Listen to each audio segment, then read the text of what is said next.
Salut, c'est Elias Lachumanaya dans l'interview du 24.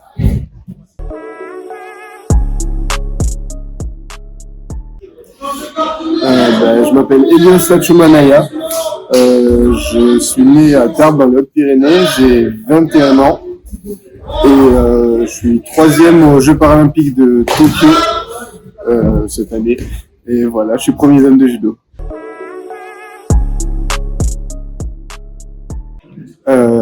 Alors, j'ai fait plusieurs sports avec le judo. J'ai toujours fait du judo, mais à côté, j'ai fait du basket, de l'athlétisme et du BMX quand j'étais plus jeune. Après, je suis rentré en structure de haut niveau, en judo, et du coup, j'étais obligé d'arrêter les sports à côté. Et scolairement, après, j'ai fait un parcours normal jusqu'au bac. J'ai passé un bac STMG. Ensuite, j'ai passé un diplôme pour être entraîneur de judo, un BPGEPS. Et là, en ce moment, je suis dans une formation professionnelle pour être journaliste.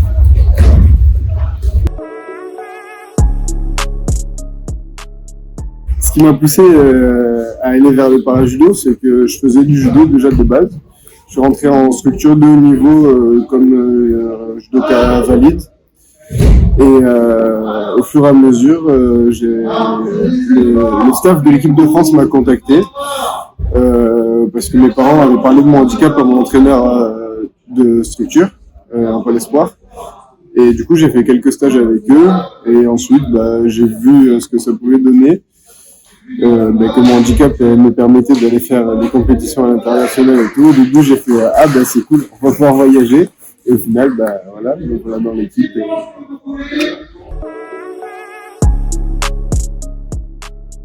La différence entre le judo valide et le paralympique va vraiment être à la garde. En paralympique, on va commencer avec les mains directement sur le kimono de l'adversaire. Là où en valide, il va y avoir toute la phase de bataille de garde pour venir chercher. On va commencer à distance. En judo paralympique, on commence directement à accrocher. C'est la plus grosse différence. Après, sinon, c'est du judo c'est du judo normal.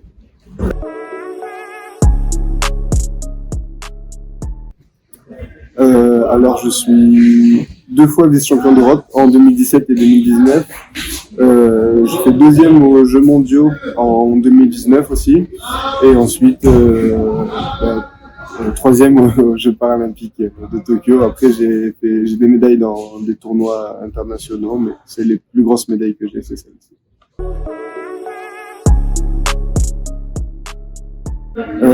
Je crois que j'ai vu ça. Je suis le premier judoka français à avoir gagné une médaille. C'est cool. Je sais pas quoi dire. C'est une fierté? Ouais, c'est ça, voilà. C'est une grosse fierté pour moi d'être le premier millénial, je crois qu'on dit comme ça, ouais. à obtenir une médaille. On préférait qu'elles soient en or, mais c'est déjà très bien de le bronze.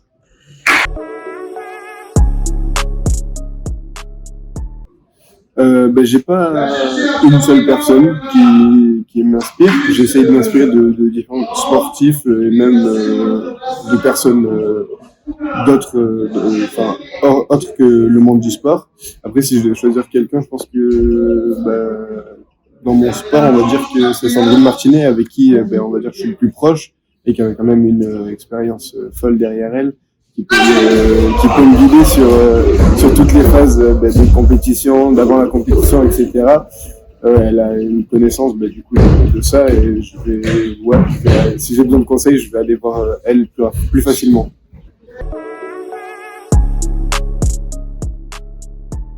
En 2018, je loupe, c'est mes premiers championnats du monde, je loupe complètement ma compétition parce que je stressais trop. Du coup, depuis, j'essaye de pas du tout stresser, enfin pas du tout stresser, mais d'avoir juste ce qu'il faut de stress pour pouvoir m'exprimer à fond. Après, je me dis que c'est qu'un jeu, que voilà, je sais faire du judo, je sais que je peux battre mon adversaire. Je me dis que je vais gagner, que je suis plus fort. Voilà comment j'évacue le stress. Je me dis c'est un jeu, mais bon, je veux quand même gagner. Et voilà, je stresse pas. En vrai, quand je suis allé sur la place de 3 des jeux, c'est pas que je stressais pas, mais je me disais, je sais ce qu'il faut faire pour gagner. Et si tout se met en place, ben c'est bon, je vais gagner. Et pas besoin de stresser plus que ça pour ce combat.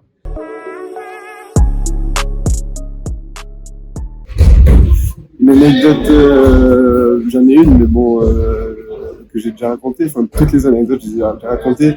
Mais celle qui me marque le plus quand même, c'est le fait que je me suis un peu blessé aux ischio 10 jours avant de partir, même pas. Du coup, ça, c'est une anecdote assez marquante, on va dire, pour moi, pour ces premiers jeux.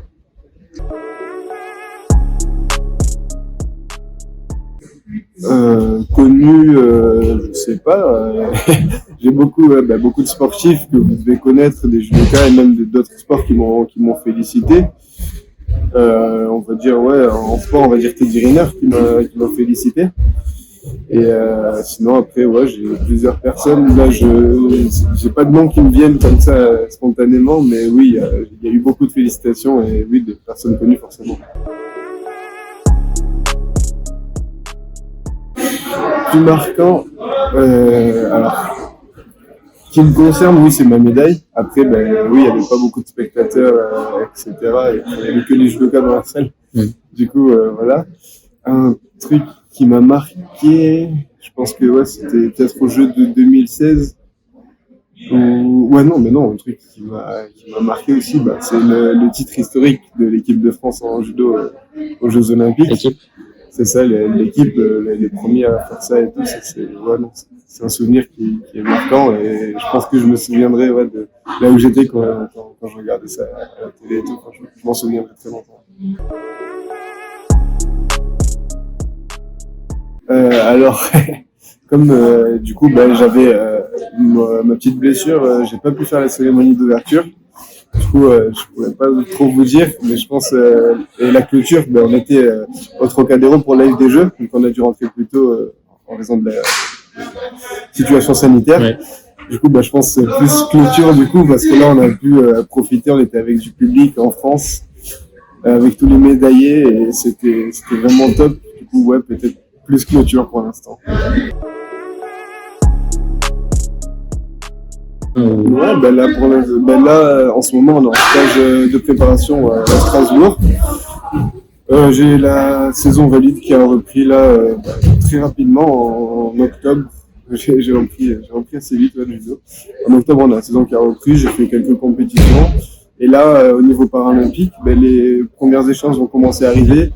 Et ça va être une toute nouvelle compétition parce que il y a eu une réforme et du coup, un changement de règles. Du coup, il va falloir s'adapter. On va avoir de nouveaux adversaires. Il va falloir voir les niveaux, s'il sera plus élevé, moins élevé. Cette année, il va vraiment falloir s'adapter assez vite au changement de règles et performer au maximum.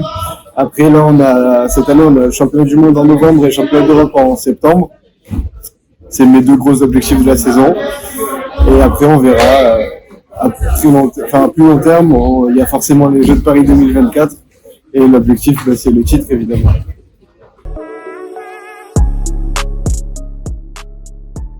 J'ai fait un podcast là avec l'Esprit du Judo et je rejoins l'équipe de rédaction pour faire quelques chroniques pour, si vous voulez suivre l'avancée justement de la préparation paralympique, le judo paralympique. Vous pouvez me lire dans l'Esprit du Judo. Et sinon, qu'est-ce que dire de plus? Regardez du sport, faites du sport. Et on compte sur vous pour être présent à Paris en 2024 pour les Jeux, pour nous encourager. Merci beaucoup, Elios. Merci à vous.